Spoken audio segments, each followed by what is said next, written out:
Eman Pacquiao, binulgar ang umano'y ginawa ni Joanna Bacosa sa mga ipinapadala ni Manny Pacquiao.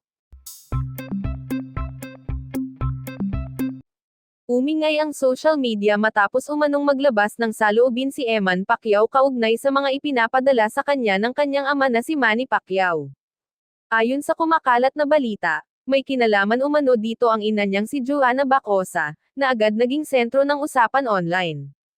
Batay sa mga pahayag na kumakalat sa social media, sinabi ni Eman na hindi raw lahat ng ipinapadala sa kanya ni Manny ay direktang na-rating. Dahil dito, nagkaroon ng haka-haka ang netizens na may hindi pagkakaunawaan sa loob ng pamilya. Hindi umano detalyadong ipinaliwanag ni Eman ang buong pangyayari, ngunit sapat na ito upang magdulot ng iba't ibang interpretasyon mula sa publiko. Marami ang nagtanong kung ano nga ba ang tunay na nangyayari sa pagitan ng mag-ama. Samantala, nabanggit din sa mga usap-usapan ang pangalan ni Joanna Bacosa, na sinasabing may papel umano sa isyu. Gayunpaman, wala pa ring opisyal na pahayag mula sa kanyang panig upang kumpirmahin o pabulaanan ang mga alegasyon. Sa panig naman ni Manny Pacquiao, nananatili siyang tahimik sa gitna ng kontrobersya. Wala pa siyang inilalabas na opisyal na pahayag tungkol sa isyu, dahilan upang lalo pang yumigting ang espekulasyon ng publiko. Hati ang reaksyon ng netizens, may mga umaunawa sa nararamdaman ni Eman, habang ang iba naman ay nananawagan na igalang ang pribadong usapin ng pamilya at huwag agad humusga.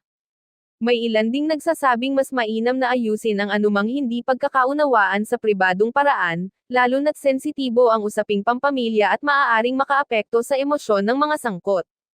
Sa ngayon, nananatiling hindi malinaw ang buong detalye ng isyu. Umaasa ang publiko na sa tamang panahon ay lilinawin ito ng mga taong sangkot upang maiwasan ang maling impormasyon at dagdag na intriga. Dagdag pa rito, may mga netizens na nagsabing posibleng may hindi pagkakaintindihan lamang sa komunikasyon at daloy ng mga ipinapadala, at hindi dapat agad lagyan ng masamang kahulugan ang sitwasyon. Ayon sa kanila, maraming pamilyang dumaraan sa ganitong isyu na mas neresolba kapag nagkaroon ng maayos na pag-uusap. Sa kabila ng kontrobersya, nanawagan ang ilang taga-suporta ng pamilya Pacquiao na itigil ang paninisi at hayaang ang mga sangkot mismo ang mag-ayos ng kanilang problema ng pribado. Para sa kanila, mas mahalaga ang pagkakaisa at kapakanan ng pamilya kaysa sa ingay at intriga sa social media.